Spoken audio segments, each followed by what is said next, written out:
I saw the eyes first, not in front of me, but reflected in the cracked rearview mirror of my friend's car. Two pale orbs hovering in the absolute darkness, where the tree line met the dirt road behind us. We had been lost for over an hour, our headlights cutting a weak path through the dense pine forest of the Pacific Northwest. My best friend Jake was gripping the steering wheel so hard his knuckles were white, muttering about how the GPS had died the second we do turn off the main highway. It is just a camping trip, he said. We will be fine. Now the forest had swallowed us whole, and the eyes in the mirror were gone, vanished as quickly they do disappear. I told myself it was just a deer, a trick of the light, anything to calm the cold knots tightening in my stomach. We should stop, I said, my voice sounding too loud in the silent car. We have been driving in circles. Look at the tire tracks. Jake shook his head. We stopped. We are stuck here until morning. There is something wrong with this road. I keep looping back. He was right. We do pass the same falling lightning struck oak tree 3 times. Its twisted, pale limbs looked like skeletal fingers reaching for the sky. I do pointed it out the second time, a note of recognition and dread forming in my chest. We are not lost, I said, slowly. We are being led somewhere. Jake slammed the brakes, the car lurching to a stop. He turned to me, his face pale in that dashboard light. What are you talking about? I didn't have an answer. I just knew deep in my bones that this wasn't random. The forest was too quiet. There were no crickets, no owls, no rustling of leaves in the wind. It was an oppressive unnatural silence, like the world had been muted. The only sound was the tick of the engine cooling, a sound like wet footsteps began on the roof of the car. Slow, deliberate. 1, 2, 3. We both froze, staring up at the ceiling. The footsteps stopped directly over my head. I could feel the weight of something pressing down on the metal, the faint creak of the axis. Jake's hand was on the door handle. Don't, I whispered, don't get out. He's on the car, he hissed back, his eyes wide with panic. If it gets out, it will be in front of us. We need to move. Before I could stop him, he threw open his door and scrambled out, his boots crunching on the gravel. I heard him hail, go, go, and I reacted on pure instinct, sliding across the seat and out into the night. The air was cold, much colder than it should have been for late spring. I could see my breath forming puffs of vapor as I ran, following Jake's solitude into the trees. The forest was a maze of shadows, the moonlight barely penetrating the dense canopy above. Jake was just ahead of me, his orange backpack a faint beacon in the dark. Jake, Jake, wait! I called out, but he didn't slow. I stumbled over a root, my ankle twisting painfully, and then I looked up. He was gone. I stood there alone, in the middle of an endless sea of trees.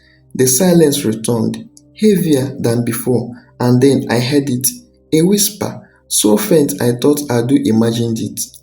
It came from all directions, a soft, sibilant sound that seemed to be woven into the air itself. It was saying a word over and over. I couldn't make it out at first, but then it became clear. Miles! It was my name. The whisper was calling my name. A branch snapped behind me. I spun around, my heart hammering. There was nothing there, just the dark shapes of the trees. But something had moved. I could feel it, a presence in the blackness. I took a slow step backward, my eyes staring to pierce the gloom. That was when I saw the carvings. On the trunk of the nearest tree, there were symbols. They weren't random, they were precise, geometric, and deeply gorged into the bark. They looked ancient, covered in a layer of pale, dry mousse. I traced one with my finger. It felt warm, impossibly warm, as if the tree itself was alive and feverish. I checked my hand back. The whisper grew louder. Miles! Miles! Miles! It was coming from the tree. I ran again. I didn't know where I was going. I just knew I had to get away from that sound. I crashed through the undergrowth branches, whipping at my face, until I burst into a small clearing. In the center of the covering was a fire pit. Each stone, cold and dark, and sitting beside it, hunched over, was Jake. His back was to me. He was rocking back and forth, his hands clasped over his ears. Jake, thank God, I rushed towards him. What happened? Are you okay? He didn't run, he just kept rocking, muttering something under his breath. I reached out and touched his shoulder. He flinched violently, finally looking up at me. His face was a dark of terror, his eyes bloodshot and streaming with tears. It's not a forest, he croaked, his voice broken. It's a trap. It's been waiting for us. For you. What are you talking about? I knelt beside him, trying to steady his shaking hands. We need to go find a car. We need to get out of here. He grabbed my arm, his grip surprisingly strong. Listen to me. The carvings, their names, all of them, hundreds of names. This place collects people. It takes them and then make them part of it. I didn't understand. I looked around the clearing at the surrounding trees, and for the first time I noticed something. On every single tree there were carvings, not just a few, but hundreds, stretching as far as I could see into the darkness. Names, countless names, carved into the living wood, a wave of nausea washing over me. Look at your hands, Jake whispered, his gaze fixed on something behind me. I looked down. My hands were covered in a fine grey dust. It was just the same pale mousse from the first tree, but I didn't touch any since then.